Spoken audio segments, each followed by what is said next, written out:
आज हम बात करने वाले हैं इंडिया के सबसे बड़ी coworking company Smartworks coworking spaces का आईपीओ के बारे में। क्या ये इन्वेस्टमेंट अपॉर्चुनिटी है या ट्रैप? आज मैं आपको complete review with all facts बताऊंगा। तो सब्सक्राइब बटन दबा दीजिए और शुरू करते हैं। मार्केट का लेटेस्ट अपडेट, आईपीओ का जीएमपी और अलॉटमेंट अपडेट जानने के लिए हमारा टेलीग्राम चैनल ज्वाइन कर लीजिए, लिंक डिस्क्रिप्शन में है। कंप्लीट वीडियो देखिएगा, बहुत ही इन्फॉर्मेटिव है। स्मार्टवर्क्स को 2016 में नीतीश शारदा ने स्टार्ट किया था। ये basically managed office spaces provide करती है, मतलब कंपनी को रेडीमेड ऑफिस देता है विद ऑल एमिनिटीज। यह इंडिया का लार्जेस्ट मैनेज्ड कैंपस ऑपरेटर है। 50 सेंटर्स अक्रॉस 15 सिटी में प्रेजेंस है। Around 8.99 million square feet space manage करती है। 728 सुपर क्लाइंट है, including Fortune 500 companies. 89% occupancy rate maintain कर रहा है, जो कि बहुत बड़ी बात है। कंपनी का बिजनेस मॉडल सिंपल है। यह बेयर सेल प्रॉपर्टी लीज करती है लैंडलॉर्ड से, फिर उन्हें फुल्ली सर्विस्ड ऑफिस में कन्वर्ट करती है with cafeteria, gym, medical centres etcetera.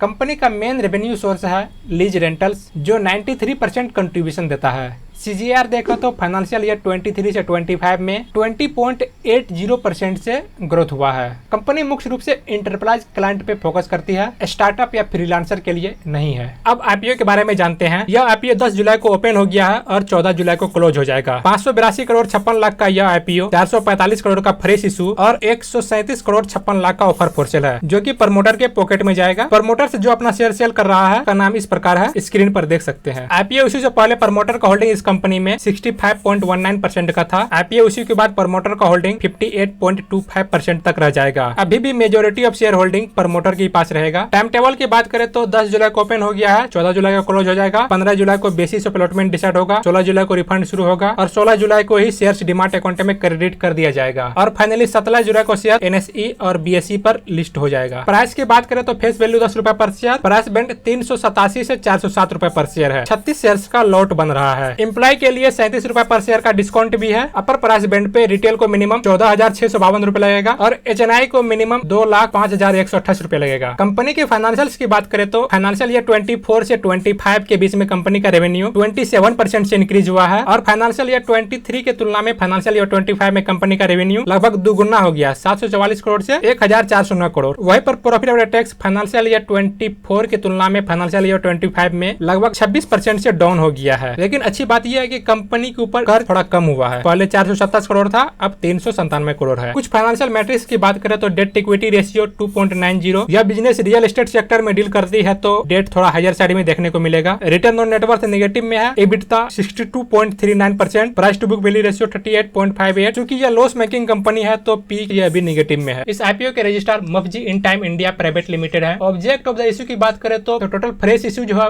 445 crore का, उसमें से 114 करोड़ रुपया डेट चुकाने के लिए खर्च करेगी। 225 करोड़ 58 लाख रुपए नए सेंटर को ओपन करने और सिक्योरिटी डिपॉजिट के लिए यूज करेगी। बाकी बचा हुआ 105 करोड़ 16 लाख रुपए जनरल कॉर्पोरेट पर्पस के लिए। कंपनी के मार्केट ग्रोथ और कंपटीशन की बात करें तो फाइनेंशियल ईयर 24 में ये रेंटल बिजनेस का मार्केट अप्रोक्स $2 बिलियन का है, जो कि 2032 तक आते आते लगभग $5.37 बिलियन का हो जाएगा। खास करके पेंडेमिक के बाद का डिमांड दुगुना हो गया है। कंपटीशन में देखें तो ऑफिस है, जो कि रिसेंटली लिस्टेड हुआ है और ये प्रॉफिटेबल भी है। इस कंपनी की तरह नहीं कि लॉस मेकिंग कंपनी है। वीवर्क इंडिया है, ये भी प्रॉफिटेबल है लेकिन अभी प्राइवेटली हेल्ड है।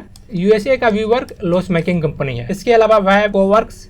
स्ट्रेंथ की बात करें तो पहला है मार्केट लीडर पोजीशन, दूसरा है लगभग 32% की ईयर ऑन ईयर के रेट से रेवेन्यू में ग्रोथ है। 89% का है ऑक्यूपेंसी रेट है। यह कंपनी सिर्फ इंटरप्राइज पे फोकस करती है, जो कि स्टेबल रेवेन्यू प्रदान करती है। पूरे इंडिया के प्राइम सिटीज में प्रेजेंस है। उसके अलावा इसके पास एक्सपीरियंस्ड मैनेजमेंट टीम है। वीकनेस की बात करें तो कंपनी का लॉसेज बढ़ता ही जा रहा है, भले ही कंपनी का रेवेन्यू बढ़ रहा हो। कंपनी एसेट हैवी मॉडल पे डील करती है, जिसका हाई डिप्रिसिएशन कॉस्ट है। कंपनी के ऊपर कर्ज अभी लगभग 336 करोड़ का, जो कि काफी ज्यादा है। यह ऑफिस स्पेस का बिजनेस कैपिटल इंटेंसिव है। इसके अलावा रियल एस्टेट मार्केट में भी इसका डिपेंडेंसी है। रियल एस्टेट मार्केट अगर ऊपर जाएगा तो कंपनी का एक्सपेंडिचर बढ़ जाएगा। कंपनी के लिए मेरा पर्सनल ओपिनियन की बात करें तो पहला है कंपनी के रेवेन्यू का ग्रोथ काफी स्ट्रॉन्ग है। दूसरा, कंपनी अपना मार्केट में लीडरशिप पोजीशन स्थापित कर चुकी है। सिर्फ इंटरप्राइज पे फोकस होने के कारण इसको रेवेन्यू स्टेबिलिटी प्रदान करता है। ये सभी तो इसका स्ट्रॉन्ग पॉइंट हो गया। अब ये 3 वीक पॉइंट है। अभी तक कंपनी प्रॉफिट कैसे कमाएगी ये अभी क्लियर नहीं हुआ है। कंपनी एसेट हेवी मॉडल पे डिपेंडेंट है जिसका डिप्रिसिएशन ज्यादा है। इसके अलावा कंपनी का लॉसेज भी बढ़ रहा है। आज का इस आईपीओ का जीएमपी 32 रुपए पर शेयर है, जो कि आईपीओ प्राइस का 7.86% प्रीमियम है। यह आईपीओ और आने वाले आईपीओ का भी आप जीएमपी और अलॉटमेंट ट्रैक कर सकते हैं, लिंक नीचे डिस्क्रिप्शन में दिया गया है। इस आईपीओ से हम अप टू 5 से 7% तक का लिस्टिंग गेन का उम्मीद कर सकते हैं।